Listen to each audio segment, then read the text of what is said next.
सच्चिदानंद सद्गुरु साईनाथ महाराज की जय। आचार्य अमृत लेखावళి page number 63। Nellore Shri Dattasai మందిరంలో విగ్రహ ప్రతిష్ఠ గురించి చిరంజీవి జయచంద్రారెడ్డికి శుభాశీస్సులు। అందరం క్షేమము। ఏప్రిల్ 30న దత్త విగ్రహ స్థాపన ముహూర్తం గురించి శ్రీ రాఘవ నారాయణ శాస్త్రి గారితో మాట్లాడి సరిగ్గా సమయం నిర్ణయించాక ఇక్కడ దిగి చెప్పి వెళతామన్నారు। మన వారు వస్తే ఒక విషయం చెప్పాలని ఉన్నాను। శ్రీ రాఘవ నారాయణ శాస్త్రి గారు వృద్ధులు, దత్తోపాసకులు కనుక వారి చేతి మీదుగా విగ్రహ ప్రతిష్ఠ చేయిస్తే బాగుంటుందని తోచింది। ఏమాత్రం అవకాశం ఉన్నా ఆ ప్రయత్నం చెయ్యమని చెప్పగోరుతాను। మొన్న ట్రిప్ తర్వాత ఎప్పుడో 1971-72లలో షిరిడీలో పడిపోయి 16 డేస్ హాస్పిటల్లో ఉన్న పాత నొప్పి బయటపడి బాధపడుతున్నది। మంగళవారం సాయంత్రం నుండి లేచి తిరగనివ్వటం లేదు। అమ్మగారికి హోమియో మందు మొదలు పెడితే నేను అసలే ఇల్లు కదలడం సాధ్యపడదని డాక్టర్ గారు కబురు చేశారు। షిరిడీ ట్రిప్పుకు మాత్రం ఎలాగో అవకాశం వచ్చేలా చూస్తామన్నారు। ఇవన్నీ చూస్తే నేనింత ప్రయత్నించినా ఏప్రిల్ 30న రావటానికి ఆటంకం అవుతుందేమోనని అనుమానంగా ఉన్నది। రాఘవ నారాయణ శాస్త్రి గారు వస్తే నాకు కొంచెం సులభం అవుతుంది చెప్పి ప్రయత్నించగోరుతాను। ఇప్పటికీ 3 డేస్ నుండే తగ్గక బాధిస్తున్న నొప్పి ప్రయాణం చేయనివ్వదన్న భావంతో విద్యానగర్ రావడం లేదని వ్రాస్తున్నాను। ఇట్లు ఆశీస్సులతో భరద్వాజ।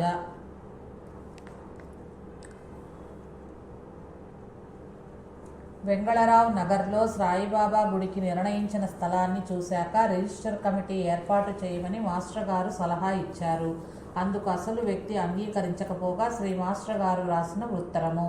ఓం శ్రీ సాయి, ఒంగోలు, జనవరి 24, 1983। డియర్ చిరంజీవి జయచంద్రారెడ్డి, శ్రీ సాయి మీకు సకల శుభములు అనర్చుగాక। నీ జాబు చూచి చాలా సంతోషమైనది। కమిటీ ప్రస్తావన లేకుంటే ఇన్ని విషయాలు మనకు తెలిసినవి కాదు। సాయి మనకు ముందుగా హెచ్చరిక చేశారు। నీవు వేయించిన కరపత్రాలను వాటి నుండి నీ పేరును వెంటనే ఉపసంహరించుకో। అసలు ఇప్పట్లో నాకు నిర్దిష్టమైన సాయి భక్తి, ఆధ్యాత్మికత, ధర్మ ప్రచారము వాటి ద్వారా ప్రజలను మొదట ఎడ్యుకేట్ చేయటం ప్రధాన కర్తవ్యమని తోస్తుంది।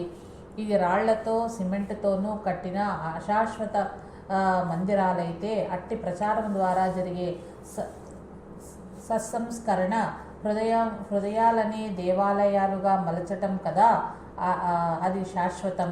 కనుకనే విద్యానగర్, ఒంగోలు మందిర నిర్వహణకు స్థానిక సత్సంగ సభ్యుల కమిటీలకు వదిలి కేవల ప్రచారము సేవల కర్తవ్యంగా పెట్టుకున్న సాయిబాబా మిషన్ను ఒంగోలులో స్థాపించాము। నీవు కూడా అట్టి కార్యానికే సహకరిస్తే సరిపోతుంది। త్వరలో ఒక తెలుగు మాసపత్రిక పాఠశాల మొదలు పెట్టనున్నాము పై లక్ష్యంతోనే। అందుకే నిధులు సమకూర్చుతున్నాము। అంటే ఇప్పుడు మా కార్యక్రమాలు స్కూలు, మాసపత్రిక, గ్రంథ ప్రచురణ, ప్రసంగ పర్యటనలు, ఉచిత వైద్య సేవ।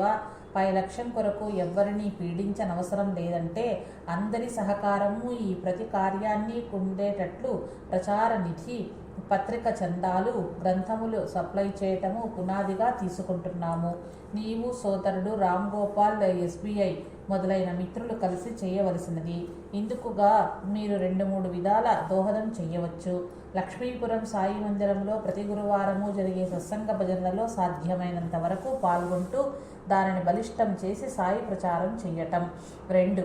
నీవు చిరంజీవి రామ్ గోపాల్ నెల్లూరులో సాయిబాబా మిషన్ యొక్క స్థానిక ప్రతినిధులుగా నిలిచి మన ప్రచురణను భక్తులకు అందజేయటము। ప్రచార నిధి కొరకు నేను సూచించినట్లు మినిమం ₹2 per person చేత నిధి సేకరణ చేసినా బాగుండును। ఏదో ఒక మందిరంలో వారానికి ఒక రోజు చొప్పున 2-3 వారాలు సాయి చరిత్ర గురించి ప్రసంగము, బోధన చేయటము. అట్టి కార్యక్రమాల ద్వారా ఒక వంక సాయి ప్రచారము చేస్తూ మరో వంక SBM ప్రతినిధుల చక్కటి కార్యక్రమాలు 10 మందికి పరిచయం అయ్యాక నెల్లూరులో మరొక సెంటర్లో చక్కటి మందిరం ఏర్పరచుకునే యత్నం చేయవచ్చు. తత్సంబంధమైన మత కరపత్రాలు నమూనంగా పంపుతాను. అది చూచి నీవు రామ్ గోపాల్ నచ్చినదంటే రసీదు పుస్తకాలు కూడా పంపుతాము. నీ ఉత్సాహాన్ని, భక్తిని సాయి నిష్కామ సేవతో పవిత్రం చేయుగాక. సాయి నిన్ను సరైన బాటనే నడిపిస్తున్నారు. యోచనలో ఇరువురు ఒక్క రీతినే ఆలోచించటమే ఇందుకు నిదర్శనము. ఆశీస్సులతో భరద్వాజ. సాయిబాబా మందిర నిర్మాణములో సూచనల గురించి సాయిబాబా పత్రిక ప్రచారముల భాగంగా కొందరిని కలవమని వ్రాసిన ఉత్తరము. ఓం శ్రీ సాయినాథ్. చిరంజీవి జయచంద్రకు. శ్రీ సాయి ఆశీస్సులు. నీ జాబు ఇప్పుడే అందినది. అర్థం లేని విమర్శల గురించి క్షణం కూడా టైం వేస్ట్ చేసుకోవద్దు.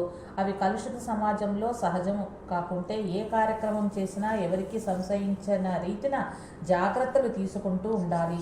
నిజంగా అర్థం చేసుకోదలిచిన వారికి మన రుజుత్వాన్ని నిరూపించుకునే ఆధారాలు జాగ్రత్తగా ఉంచుకోవాలి. మందిరాల విషయం నీవు చెప్పినది 100% కరెక్టు. సాయి గూర్చి చెప్పుకుంటూ పోవటమే మంచిది. బాబాకు అదే కావాలి. ఆయన కూడా కట్టించలేదు. దాసగణు ప్రచారం మాత్రమే చెయ్యమని ప్రోత్సహించారు. శ్రీమతి అమృతవల్లి గారి చిరునామాకు నేను అప్పుడు మెడ్రాస్ పోయినా తెలుపుతాను. వారికి సాయి ఆశీస్సులు తెలుపు. వారి అదృష్టాన్ని అలానే నెరవేర్చుకోగలరు. సాయి. పరిచయస్తులకు సాయిని పత్రికను యథాశక్తి పరిచయం చేయమని మాత్రం చెప్పగలవు. విఆర్సీలో లెక్చరర్గా ఉన్న శ్రీ పద్మనాభ గారు బాటనీ, శ్రీ పార్థసారథి గారు వారి కాలేజ్ మ్యాథ్స్ అనుకుంటా అలా భక్తులు ఉన్నారు. వారి సబ్స్క్రిప్షన్స్ వారి ద్వారా విఆర్సీ లైబ్రరీకి, అలానే సర్వోదయంలో జీవీ రావు గారి సబ్స్క్రిప్షన్స్ వారి కాలేజ్ కెమిస్ట్రీ లెక్చరర్ గారిని ఆ కళాశాలలో యత్నించగోర్తాను. మీ ఆఫీసులో శ్రీ ఏ పద్మనాభరావు గారిని నా తరపున కలిసి నా గ్రీటింగ్స్ తెలిపి పరిచయం చేసుకుని ఆయన ద్వారా సబ్స్క్రిప్షన్ ట్రై చేయగలరు. ఉమెన్స్ కాలేజీ ప్రిన్సిపాల్ గారిని, ఫిజిక్స్ డిపార్ట్మెంట్లో శ్రీమతి పార్వతి గారుంటే వారిని కలిసి రిక్వెస్ట్ చేయవచ్చు. మన బుక్స్, మ్యాగజైన్స్ గూర్చి ట్రై చేయ నష్టం లేదు. జయాపజయాలు సాయికి వదిలి ట్రై చేయటమే మన వంతు. Gopalaiah poultry or egg factory నుండి సహకారం కోసం ట్రై చేయవచ్చు. ఆదివారం డాక్టర్ శ్రీనివాసులు రెడ్డి గారి ద్వారా 50 బుక్లెట్స్ పంపుతున్నాను. విజయవాడ వారు 500 ప్రతులు వేయించి వాటి సేల్స్ ప్రొసీడ్స్ను నాకు దక్షిణ ఇవ్వదలిచి పంపారు. ఆ 500 కాపీస్ డివోటీస్కు సేల్ చేసి సేల్స్ ప్రొసీడ్స్ పర్సనల్స్గా నా పేరు కానీ, ఎం సత్యం పేరిట కానీ డీడీ ఆర్ ఎంఓ ద్వారా పంపగోరుతాను. నా తాలూకు పబ్లికేషన్ కాదు కనుక కోఆపరేటివ్ బ్యాంక్ వద్దనున్న సాయి మందిరం వారు కూడా కొన్ని కాపీస్ తీసుకోవచ్చు. ట్రై చేయి. వారి కొరకు మరో 50 or 100 కాపీస్ కట్టి పంపుతాను. సబ్స్క్రిప్షన్ కొరకు డాక్టర్ గారి ఫాదర్ శ్రీ కృష్ణారెడ్డి గారిని SBIలోని క్లర్క్ ఉన్నారే, వారిని కూడా అప్పుడప్పుడు కలుస్తూ ఉండవలసింది. జిల్లా గ్రంథాలయ సమితి సెక్రటరీ ఆర్ ప్రెసిడెంట్ గారిని కలిసి మ్యాగజైన్ శాంపిల్ కాపీస్ ఇచ్చి సాయిబాబా మిషన్ తరపున ఒక రిప్రజెంటేషన్ టైప్ చేయించి వారి ఆధ్వర్యంలో ఉన్న జిల్లాల్లోని గ్రంథాలయాలన్నింటికీ పత్రికకు సబ్స్క్రిప్షన్ వస్తాయి. అలానే దేవస్థానం ఈఓ నుండి కూడా ట్రై చేయవచ్చు. ZGS సెక్రటరీ శ్రీ కృష్ణారెడ్డి గారికి తెలుసు కూడా. టౌన్ హాల్లోని లైబ్రరీలో కూడా వారి ద్వారా ట్రై చేయవచ్చు. నీకు నీ శ్రీమతికి శుభాశిస్సులు. నీ భరద్వాజ. శ్రీ మాస్టర్ గారు ఉదయగిరిలో సత్సంగానికి నెల్లూరులో ఎక్కువ సమయము ఉండుటకు వీలు లేదు కాబట్టి ఎవరి ఇళ్లలో ప్రోగ్రాం పెట్టుకోవద్దని వ్రాశారు. దత్త మందిరంలో కొద్దిసేపు ఉన్నారు. శ్రీ కె సుబ్రహ్మణ్యం గారు మాస్టర్ గారిని సూచనని కొన్ని కోరగా మాస్టర్ గారు మొదట అతడి సత్సంగాన్ని ప్రారంభించమన్నారు. అలానే చేశారు. చిరంజీవి సౌభాగ్యవతి జయమ్మకు శుభాశిస్సులు. ఉభయ కుశలోపరి. నేను ఆదివారం మధ్యాహ్నం ఉదయగిరికి, శనివారం మధ్యాహ్నం నెల్లూరులో సుబ్రహ్మణ్యం గారింటికి వచ్చి సాయంత్రం 5 గంటలయ్యేసరికి తిరిగి కావలి చేరేలా ఏర్పాటయింది. ఆ టైమ్స్ తప్పకుండా కార్యక్రమం ఏర్పాటు చేసుకోవలసినది. ఇండ్లకు వెళ్లే ఏర్పాట్లు చెయ్యవద్దు. ఒంట్లో బాగుండటం లేదు. టైం పంచువల్గా ఫిక్స్ చేయండి. ఈ విషయం చిరంజీవి జయచంద్రకు చెప్పగోరుతాను. మన వారందరికీ శుభాశిష్యులు. ఇచ్చట మరొక పేద కుటుంబము శని ఆదివారాల్లో గొలగమూడి భక్తులకు టిఫిన్, కాఫీ, నైట్ మీల్స్ పెట్టుకొని కొంచెము భుక్తి సంపాదించుకుంటే సాగుతుంది. వారిక్కడ ఆ 2 పూటలా ఒక శాల అందుబాటు చేయగలరా అన్న విషయము చిరంజీవి పి. సుబ్బరామయ్యను అడిగి వెంటనే వ్రాయించగోర్తాను. అందరికీ ఆశీస్సులతో భరద్వాజ. PS. వివాహ గురుచరిత్ర పారాయణ గ్రంథానికి సుబ్రహ్మణ్యం గారు సమర్పించదలచిన ముద్రణ కాగితానికి ఉపయోగించాలనుకున్నాను. వారితో ఆ మాట చెప్పండి. సుమారు 75 పేజెస్ లోపల ఉండే క్రౌన్ సైజ్ పుస్తకం. లోకల్గా paper cover, page printing, estimate ప్రైసెస్ని తీసుకుని ఉంచితే పురామరికగా వారికి చెప్పవచ్చు. ఆర్టీసీలో ఉండే సుబ్బారావును ఆరతుల గురించి ప్రత్యేక శ్రద్ధ వహించమని చెప్తాను. గుర్తు చేయగోరుతాను. అమ్మగారు అడిగినారని చెప్పమన్నారు. శ్రీ మాస్టర్ గారి గ్రంథాలు అమ్మటానికి ఒక వ్యక్తి జయచంద్రారెడ్డి గారి వద్ద తీసుకుని వెళ్ళి వాటి తాలూకు డబ్బు అతను ఇవ్వలేదు. అప్పుడు బాధపడుతూ మాస్టర్ గారికి విషయం తెలపగా మాస్టర్ గారి అద్భుత సమాధానం ఈ లేఖ మహాత్ముల ముద్దుబిడ్డల గ్రంథంలో చేర్చబడింది. ఇచ్చట ఒరిజినల్ ప్రతిని అందిస్తున్నాము. పూర్వ విద్యార్థి శ్రీ జయచంద్రారెడ్డి గారికి, చిరంజీవి జయ దంపతులకు, ఒంగోలు, February 17, 1987. శుభాశిస్సులు. ఆవేదనాపూరితమైన నీ జాబు ఇప్పుడే చేరినది. ఇంతవరకు ప్రపంచ స్థితి తెలిసే అవకాశము లేక క్రొత్త కావటం వలన ఇంత బాధ కలిగింది. ప్రపంచం ఆధ్యాత్మికత లేక ఇంత ఘోరాలు చేస్తున్నది. కనుకనే మన పత్రికలలో రచనలు అంత చురుకుగా ఘాటుగా వ్రాయవలసి వస్తున్నది. నీకు వేణుకు ఉన్న సన్నిహితము కంటే ఇంకా ఎంతో సన్నిహితమున్న వారు కూడా నాకెంతో హాని చేస్తున్నారు. మంచి పనికి కలియుగంలో ఇది తప్పదు. రాళ్ల బాటలో బండి ప్రయాణం ఇది. షిరిడీలో ఒక షాపువాడు 6,000 రూపాయలు, విజయవాడలో ఒక భక్తుడు 7,500 రూపాయలు, ఇంకా సన్నిహితులు 5,000 రూపాయలు పైగా సాయి ప్రచార నిధులను స్వాహా చెయ్యగా అలక్ష్యంతో వృథా అయినది. 3,000 రూపాయల దాకా ఉంటుంది.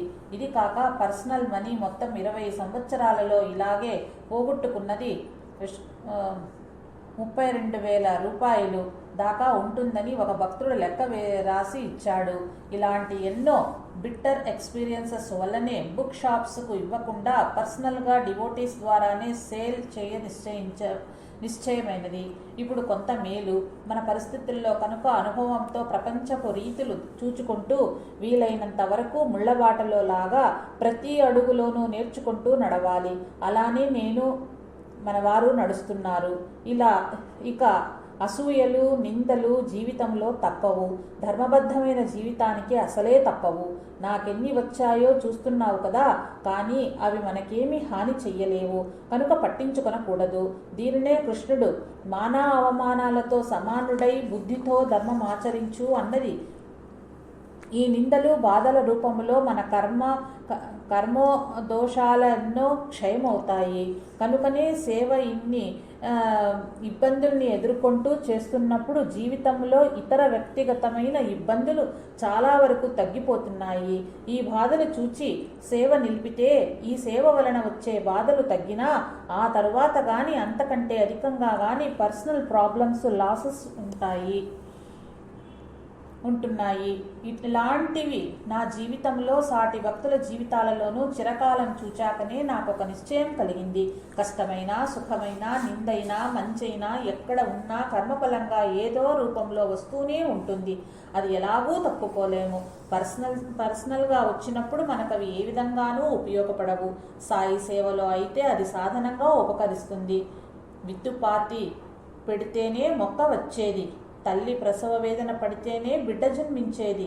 తాను దహించబడితేనే క్రొవ్వొత్తి వెలుగునిస్తుంది. ఇలాంటి వరవడి క్రీస్తు, బుద్ధుడు ఎంత పడ్డారో, వారి ధర్మ ప్రచారకులు ఎన్ని పడ్డారో, గెలీలియో, సోక్రటీస్ వంటి వారు ఎందరు పడ్డారో, వారి బాధల వల్లనే ఈరోజు ప్రపంచము ముందుకు నడుస్తుంది. ఉపాసిని బాబాకి ఎన్ని బాధలు వచ్చాయో తట్టుకోలేక అంత విరాగి కూడా 3.5 సంవత్సరాలు ఉండి షిరిడి విడిచి వెళ్ళాడు. కానీ అతని బాధలు విన్న సాయి ఏమి చెప్పారో ఆ మాటలు నాకు ధైర్యము, ఉత్సాహము ఇచ్చి జీవితాన్ని సుడిగాలిలో దీపంగా పెట్టి నడిచే ధైర్యాన్ని ఇంతవరకు ఇస్తున్నాయి. నా వృత్తి వలన భూమి మీద జానడు స్థలం కానీ 10 రూపాయలు నిల్వ కానీ లేని నా జీవితానికి పై తాకిడి ఎంత దెబ్బో ఆలోచించి నీ మొత్తం సమస్య పుస్తకాలను నమ్మి అప్పగించటంలో ఇంకొంచెం జాగ్రత్తగా ఉండమన్న హెచ్చరికయే. అంతకు మించి సమస్య ఏమీ లేదు. మీతో పాటు బాధలను భరించే నేనున్నానని, సాయి ఉన్నాడని గుర్తుంచుకోండి. అదే నిష్ఠా సబూరి. 950 రూపాయలు నీ ఒక్కడివే భరించవద్దు. నీ శక్తిని అనుసరించి చేతనైనంత నాతో పంచుకో. ఇది సాయి సేవ. నాకు బాధ లేదు. నీవు అమ్మాయి ఏమీ చింతపడవద్దు. ప్రపంచంలో అనుభవం లేకనే మీరు బాధపడుతున్నారు. అనుభవం ఉండి మెళుకువలు తెలుసుకుని ముందుకు పోవడమే కావాలి. అది చాలు. ఇట్లు సాయి సేవలో భరద్వాజ.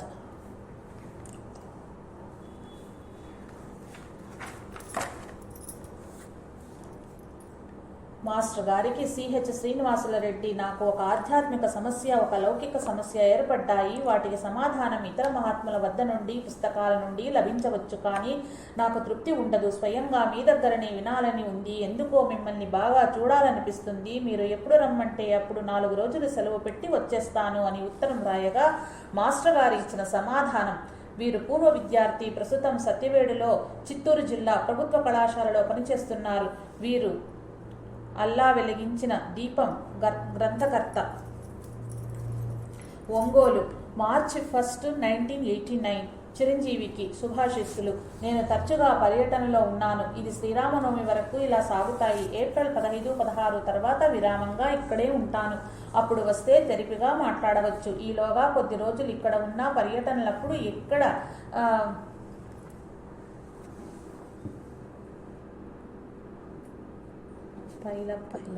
పైలప్ పైన వర్క్ బాగా హెవీగా ఉండటం వలన 5:30 PM to 9 PM మాత్రమే మాట్లాడటానికి వీలు పడుతున్నది. నీవు ఏప్రిల్ 14 తర్వాత వస్తే బాగుంటుంది. నీవు నీ కుటుంబము క్షేమమని తలుస్తాను. గృహస్థునిగా నీ స్వధర్మం చక్కగా నిర్వర్తిస్తున్నావని ఆశీస్సులతో భరద్వాజ. పూర్వ విద్యార్థి శ్రీ శేషాద్రికి, ఉచ్చిలవారిపాలెం, కోట మండలం, నెల్లూరు జిల్లా వ్రాసిన లేఖలు.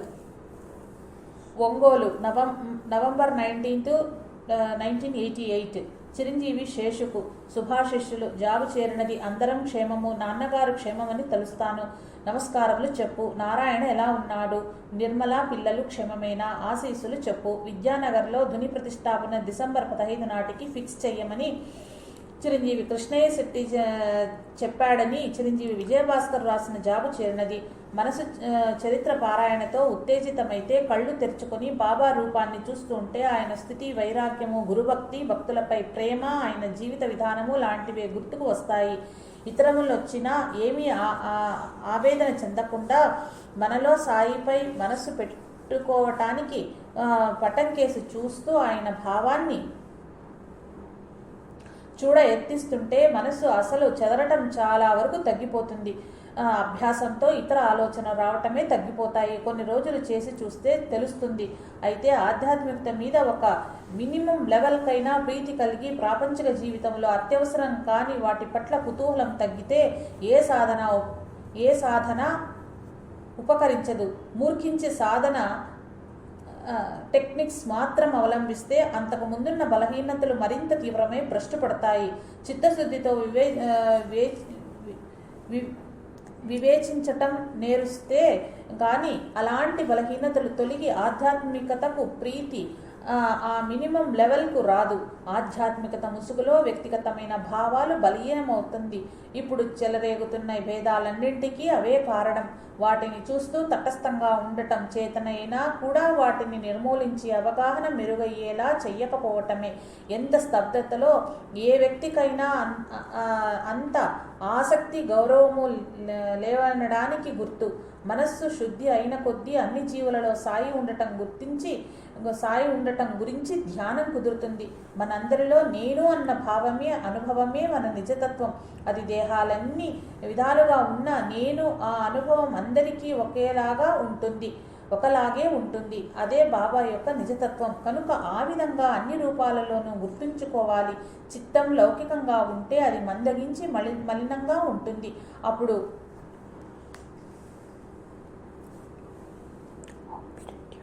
ఆప్టిట్యూడ్ని సబ్జెక్ట్ అలా చదవటం ఉంటుంది.